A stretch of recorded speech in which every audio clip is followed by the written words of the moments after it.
Assalamualaikum warahmatullahi wabarakatuh.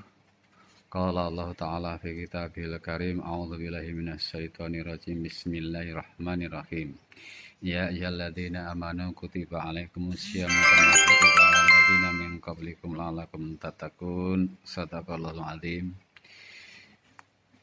Pada kegiatan sanlat ini saya akan menyampaikan tentang Ramadan, ibadah puasa Ramadan dalam kehidupan masyarakat multikultural. Oke, insya Allah di akhir ceramah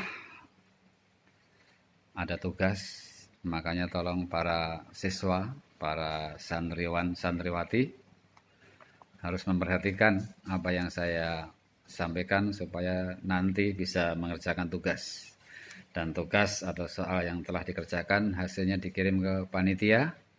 Semoga nanti panitia akan meneliti, memeriksa ya.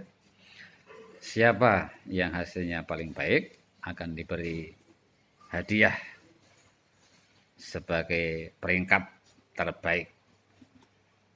Top of the best. The best of the top. Oke? Karena bulan suci Ramadan ini memang para siswa harus bersemangat. Tidak boleh loyo, tidak boleh bermalas-malasan. Oke, kembali ke topik Ramadan dalam kehidupan masyarakat yang multi agama, banyak agama, beragam suku dan sebagainya. Al-Quran menegaskan bahwa Allah menciptakan masyarakat bersuku-suku li ta'arrafu. Di Al-Quran surah Al-Hujurat ayat 13, li ta'arafu, supaya saling mengenal sehingga bisa saling bekerja sama atau minimal saling bertoleransi. Kalau tidak bisa bekerja sama ya cukup bertoleransi, saling menghargai, saling menghormati, saling tidak mengganggu. Nah, itu toleransi. Oke.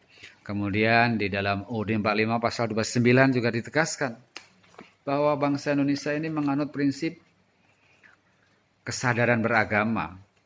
Beragama itu pilihan sesuai kesadarannya. Karena kita memang beragam agama.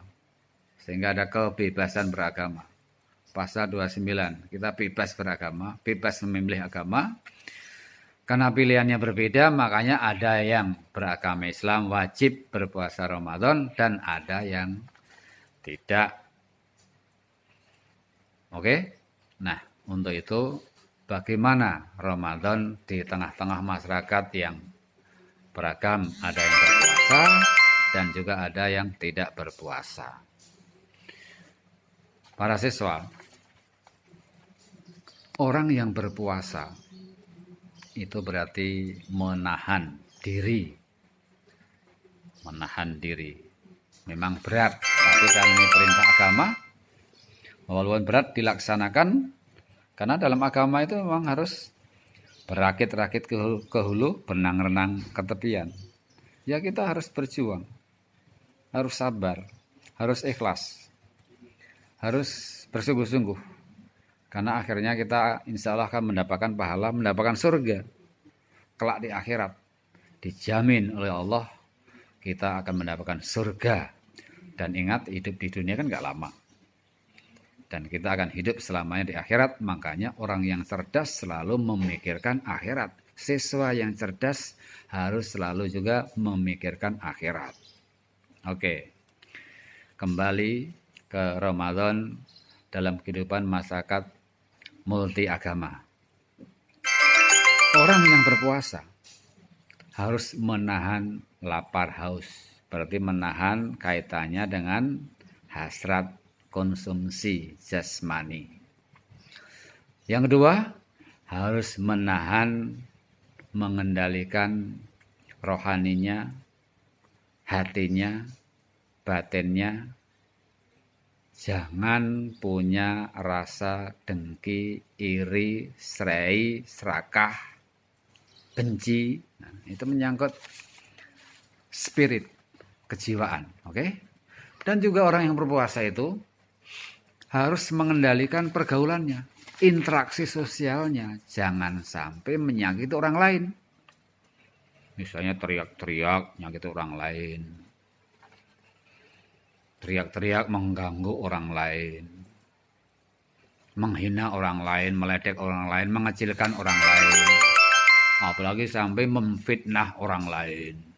Jadi lisannya nggak terjaga, itu juga tidak boleh. Karena berpuasa itu sekali lagi ya, harus bisa mengendalikan ya jasmaninya, ya rohaninya, ya perilaku sosialnya.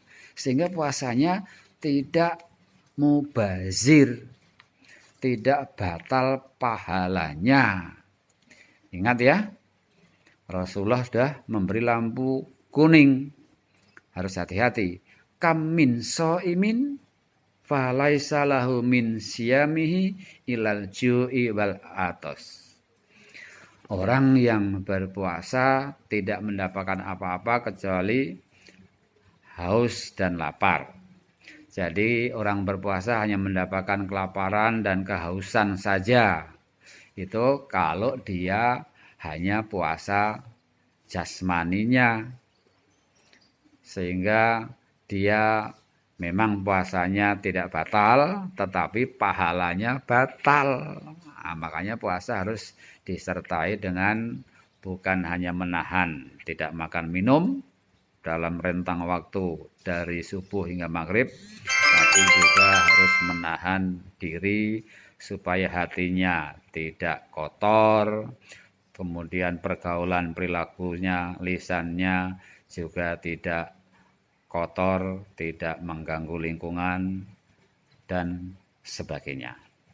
Nah, itulah poin penting dari ibadah puasa, sehingga insya Allah orang yang berpuasa ini akan memberi sumbangan positif bagi kehidupan masyarakat multikultural, multiagama.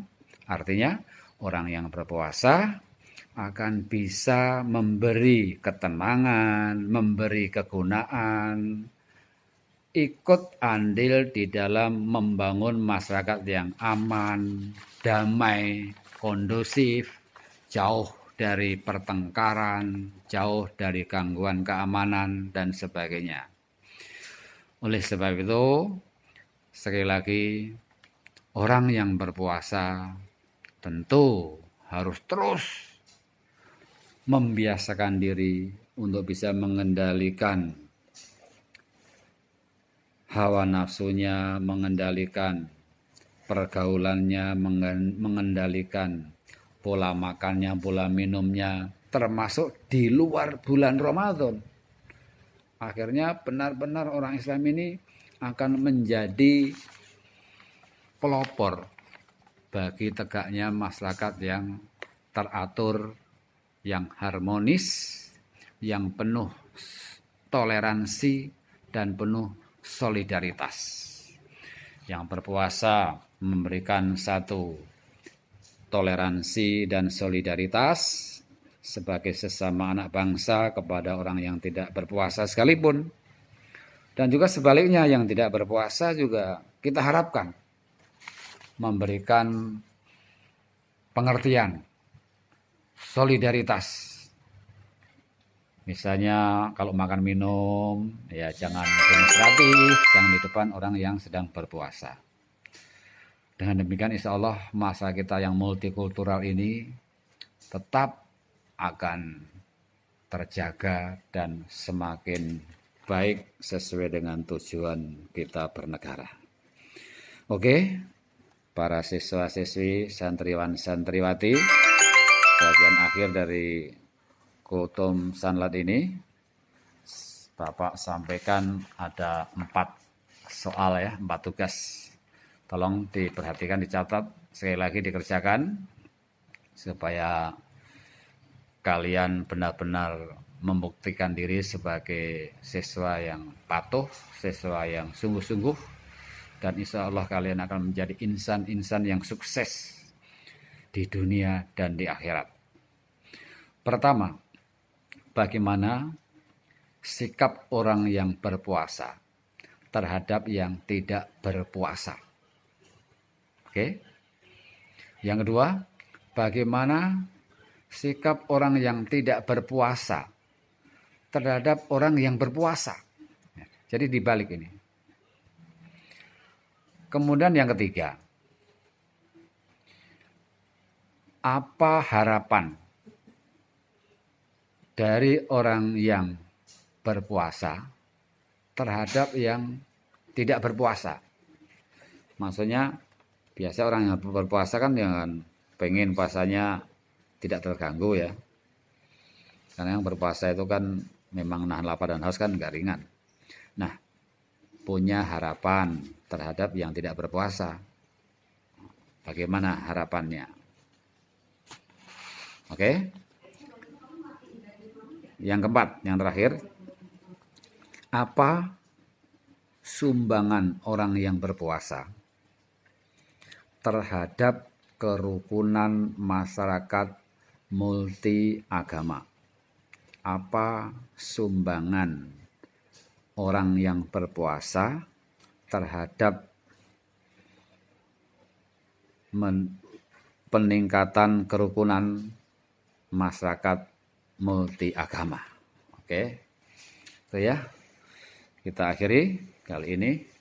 Selamat berpuasa dan selamat mengerjakan tugas. Semoga Allah senantiasa memberikan keberkahan, kebaikan yang bertambah-tambah kepada kita semuanya. Dan kita tutup dengan membaca doa penutup taklim. Bismillahirrahmanirrahim. Subhanakallahumma wa bihamdika asyhadu an la ilaha illa anta astaghfiruka wa atubu ilaik. Walhamdulillahirabbil alamin. Assalamualaikum warahmatullahi wabarakatuh.